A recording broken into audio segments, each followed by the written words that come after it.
The housing market is in a very weird position. On one side, people are waiting for the interest rates to be dropped so that they can finally buy a house with a low interest rate, just like in 2020 and 2021. On the other side, we have inflated the housing market since 2020 that prices have grown by 50%, something very unusual for the housing market, which might indicate that we have created a housing bubble that's about to burst, which also provides you with an opportunity to buy a house at such a low price. And this is the Fed's plan for the housing market. In the short run, rates are high, and that's going to weigh on housing activity. But the best thing we can do for the housing market, the absolute best thing, is to restore price stability. Does restoring price stability means that we're going to crush the market? Does that mean that interest rates will actually be dropped just like they were in 2020? And is it possible to have the exact same interest rates of 2 to 3% in the foreseeable future? Most people are looking at the interest rates and are waiting for them to be dropped because it means that lower interest rates, lower mortgage rates. But what if I told you that is absolutely wrong and low interest rates does not mean that mortgage rates are going to be dropped? Yes, historically, there is a good case that could be made because in 2020 and 2021, we had near zero interest rates. And that resulted in such a low mortgage rates. But that wasn't always the case, because mortgages are extremely unprofitable for the banks. At the end of the day, every bank must be profitable. It's not a charity organization. Their job is to make as much money as possible. And loaning you money at a low interest rate for the next 30 years is literally a huge risk because you don't know what's going to happen. The value of the dollar could drop dramatically. Another catastrophe could happen. Just look at what happened to the value of the dollar over the last 30 years. So most of these mortgages are extremely unprofitable and most of the banks would never actually provide you with such a mortgage. But wait a second, the entire country is getting 30-year mortgages. How is that possible? And that's because most of the mortgages are being subsidized by the government. 70% of all 30-year mortgages are being sold to these two corporations, Fannie Mae and Freddie Mac, that are being backed by the government, which means that these banks that are providing 30-year mortgages do not have to be profitable. When JP Morgan provides you with a 30-year mortgage, it doesn't have to be profitable because it takes that mortgage and instantly sells it to one of these corporations. Now, these government-backed corporations do not keep your mortgage. They take them together, bundle them under one joint security called mortgage-backed security and sells them to investors. For these investors to buy mortgage-backed securities from Fannie Mae and Freddie Mac, they must provide them with a good interest rate. So mortgage rates do not depend on the interest rates that are set by the Fed, but rather by how much or at what interest rate can we sell these mortgage-backed securities to these investors.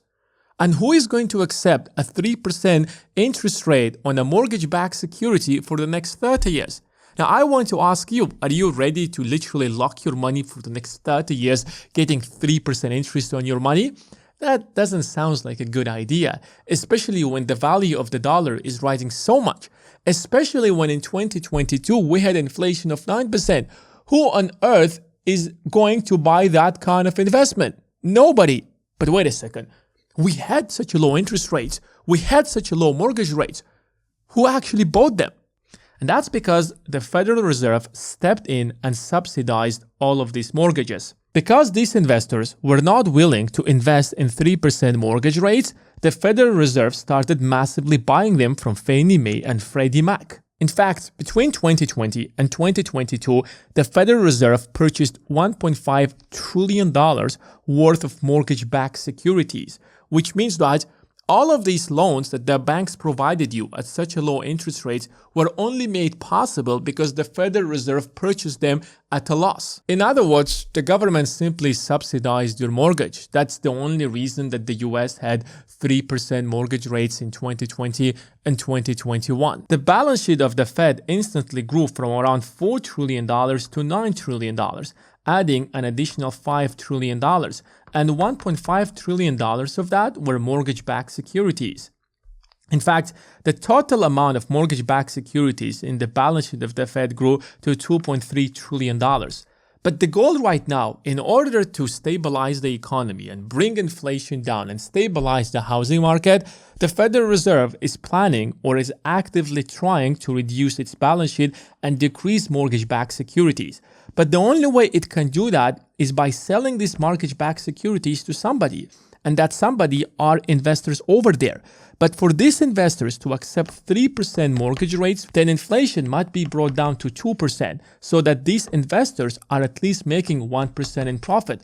Otherwise, none of these investors are going to buy from the Fed the mortgage-backed securities. And that's why the Fed is so eager to bring that inflation down to 2% and guarantee to those investors that we are not going to play this again. You can confidently buy all of these mortgage-backed securities. When 2008 financial crisis happened, it destroyed the entire housing market. And since then, until 2020, the housing market was entirely broken. Look at the supply of new houses back in 2008. They were extremely high. Everybody was building. When there is so much demand, you are, as a construction worker or as a developer, you will continue building houses because on the other side, everybody wants to buy those houses. But suddenly, when house prices or housing market crashed, nobody was building houses anymore, and the supply of houses dropped so much. It took the housing market almost 5 years to come back to the exact same level as the 2008. But during this period, a lot of construction companies, a lot of developers lost their businesses. It was unprofitable to build houses anymore. A lot of investors stopped investing in the housing market. And even after 2012, house prices grew by about 2% annually, which made the entire industry extremely unprofitable. So for over a decade, demand for houses was so weak that it destroyed the entire market and it was undersupplied because nobody wanted to buy a house. And then 2020 happens and the demand for houses shoots to the roof for two reasons. Because the crisis happened and people realized that it's really great to have your own house, especially when you have a really huge house that you can literally just live in your backyard should another pandemic hit the world. And secondly, interest rates were so low that people could afford really great houses for such a low price. It was much more profitable to buy a house than rent a house. So the demand for houses rose again. And now it's going to take time for the market to adjust, for the developers to build new houses. However, this time it's much more different than it was, for example, prior to 2008 or prior to 2020, because we're facing a lot of other challenges, such as the cost of labor shot to the roof. It's much more expensive to buy houses right now. The country is going through a lot of challenges. There are tariffs. All these challenges are making it much more difficult to meet the demand. But on the other side, the Fed wants to be extremely careful, and the developers want to be extremely careful so that they do not oversupply the market just like they did in 2008. That would cause another financial crisis that almost took down the entire global economy. Which is why the first priority of the Fed right now is to stabilize the entire market so that from now onwards, house prices will continue to grow from 2 to 5% in the best case scenario. There will be enough demand in the market, but not too much for the market to be inflated or oversupplied, and house prices will stop going down. And that is important to do so that you can continue selling mortgage-backed securities to investors because they will continue investing believing that there is always demand for houses. Because if you just go back to 2008, when everything crashed, investors weren't willing to buy those mortgage-backed securities. So the Fed stepped in and bought around $1.5 or $1.8 trillion worth of these mortgage-backed securities to save the economy. But the most important question is that when are we going to have low mortgage rates again? You have missed your opportunity to buy your dream house in 2020 and 2021. And now you're wondering, are we going to have the exact same mortgage rates of 2 to 3% in the foreseeable future? Does it make sense for you to wait in order to buy that house? Now, to answer that question, we have to understand how the market works.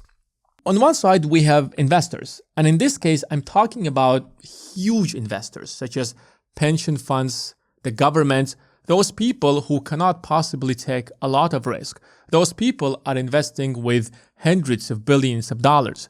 So when you have a pension fund, such as Social Security, you cannot risk your money in the stock market. Yes, in the long run, you are going to make millions of dollars, if not billions of dollars. If you start investing right now and you have a good investing strategy in the stock market, you can certainly make millions of dollars, if not tens of millions of dollars, even if you are on the average wage. However, and that's why probably you should check the first link in the description to find out more about our academy and start investing now before it's too late. However, if you're a huge institutional investor that is investing hundreds of billions of dollars, you cannot take that kind of a risk because you need to have a constant cash flow. So you're looking into the market and you have two main types of investments. On one side, you have treasury bills. These are risk-free investments, as we call them in the market. On the other side, you have mortgage-backed securities. So for investors to choose mortgage-backed securities over the treasury bills, they must provide you with a slightly higher return, such as 1.5% to 2.5%. So investors in this case, they know that treasury bills are very safe investments and risk-free. On the other side, mortgage-backed securities are slightly more riskier, but they're providing you with slightly higher return, which is why investors would actually invest in mortgage-backed securities. So because investors are ready to buy mortgage-backed securities, Fannie Mae and Freddie Mac can sell them mortgage-backed securities. So they will continue buying mortgages from traditional banks such as JP Morgan, Chase, and other banks. And that is why those banks can provide you with a 30-year mortgage. So it depends on what interest rates they're willing to buy them. But 10-year treasury bills are being traded at 4.2%, which means that mortgage-backed securities should be trading between 6 to 7%. And that is why mortgages right now are anything between 6 to 7%. So if you want mortgage-backed securities to go down, then you have to take a look at the treasury bills and find out when will the treasury bills have a much lower interest rates. If treasury bills tomorrow would go to 2%, then mortgage-backed securities can be traded at 3.5%, for example. So the banks will be able to provide you 3.5% mortgage rate because they know they can sell them to the investors. However, that is not happening. For the yields on the treasury bills to be dropped, then we need that investors should have a much stronger confidence in the US government. Because if they have stronger confidence in the US government, they will be able to loan their money or buy the treasury bills and accept a much lower yield. But there are two fundamental problems with that. First of all, the government is running a $2 trillion deficit. So if the government is borrowing so much money and can't balance its budget, what do you think investors think about the US government? They're in confidence.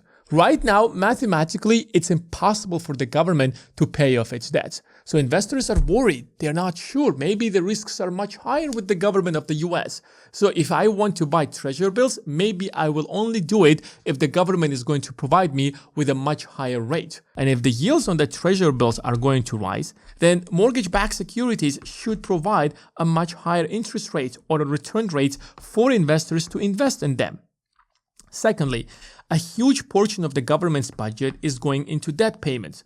This year, it's going to be $1.1 trillion. And according to different projections that I have explained in previous videos, it could go as high as $2 trillion or $2.5 trillion. The debt to GDP ratio right now is 124%. By the end of Trump presidency, if the big beautiful bill will be passed, it can go as high as 135%, which further is going to increase investors' doubts about the US economy, which is going to increase the yields on the treasury bills, which is going to increase the rates on the mortgage-backed securities. But it's also a pressure on the Fed. The Fed is trying to fix its balance sheet by bringing inflation down so that it can get rid of all of these mortgage-backed securities and sell them to those investors that are at 3% interest rate. But to do that, it must bring inflation to 2%. So it might continue keeping the interest rates at their current level for a year or maybe 2 years or maybe by the end of the Trump presidency in order to fix its balance sheet, which means that yields are going to stay high, which means that mortgage-backed securities will have a much higher return rate, which means that mortgages by the banks will be provided at 6 to 7% interest rate. But in the long run, every single projection shows that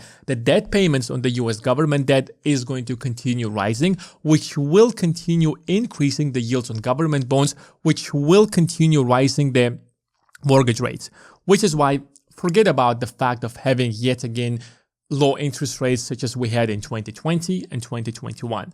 That is not going to happen, at least in the foreseeable future, at least in the next 5 to 10 years, or maybe in the next 20 years, which means that house prices from now onwards will continue to grow between 2 to 4%. From now onwards, maybe investing in real estate isn't going to be a great option because house prices, first of all, are not going to grow that much. And secondly, you're going to get a mortgage at 6 to 7% at least, and that's not literally the best option.